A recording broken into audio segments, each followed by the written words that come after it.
So landmine punch, you're going to hold the weight just in front of your shoulders and just by your chin. You're going to stand in an open stance, so feet turn at 45 degrees, knees slightly bent, and then you're going to rotate and punch. Try and make that bar rattle at the top. So loading through this back leg. The reason why I like landmine so much is because the trajectory of the bar actually encourages you to sit onto that back foot. Okay, and that's where the power comes from. It's not coming from our arms. We're getting good rotation through the back leg, through this hip rotation, and getting speed as well. You notice that there's a bit of a rattle at the top. That's because I'm attacking it with speed, trying to punch through the movement, but as well trying to get that effective mass at the top. So that one is trying to just doing an arm movement, as well talking about that effective mass, that driving up through your legs, pushing through the movement, and then stopping at the top. It becoming more of a push exercise rather than a punch, and that's firing from shoulder.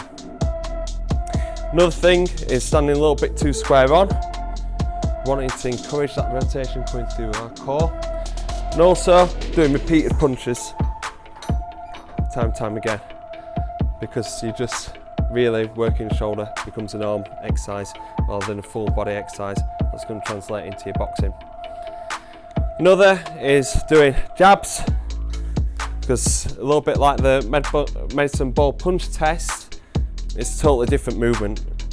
You're not going to go and balance it out with the arms there. You're just basically working the shoulder. We know that this shoulder is quite overactive anyway.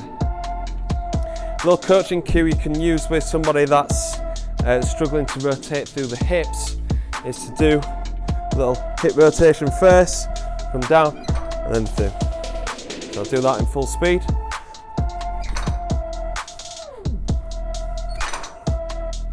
So you can see there, I'm getting that momentum from that rotation through the lower body, through our core.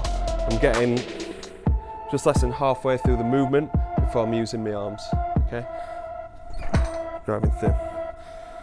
I'm going to give you a few variations, and then I'm going to give you about 5 or 10 minutes to go through it. So you've got landmine punch, you've got the twist and then punch.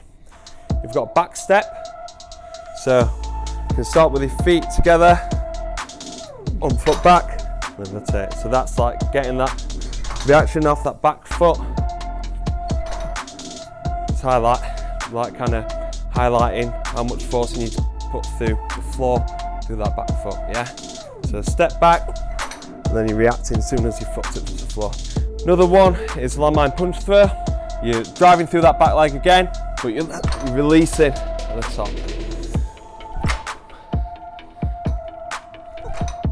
Good, okay. So this is really good for increasing hand speed. When we're doing the normal landmine punch, we're snapping at the top, whereas this one, we're driving through that movement, okay? So there's no deceleration there.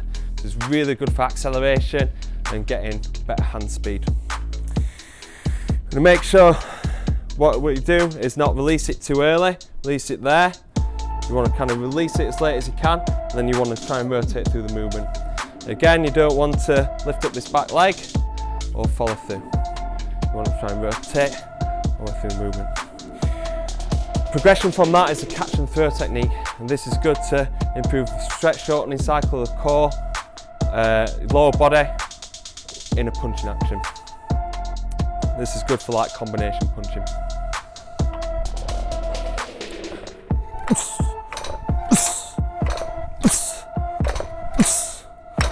One more. Okay. So Alan's leaning over it. It's making sure that there's no rest. When we're coaching each other now through these exercises, what I don't want to see is you standing all the way back here, holding the bar and letting it float back in. Get over it, catch it, and then throw it back, and really challenge the athlete. So I'm throwing it, only a split second, then Alan's throwing it back down, absorbing that force, and then coming back through. Then the last one is landmine punch with ISO hold. So instead of catching it at the top, Alan's going to stop it. This is going to be good for effective mass. So we'll give a quick demonstration and I'll explain it. Yeah, that's it. Go on, push down into it.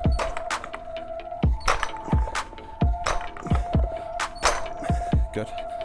So that's overemphasising that snap at the top of the movement. If I'm not tensing up my shoulders and my core, my lower body through there, Alan putting his weight behind it, I'm just going to crumble. Okay. So again, the coach needs to get into it, putting the body on the line for science, getting down onto the bar. Hands are going to hurt.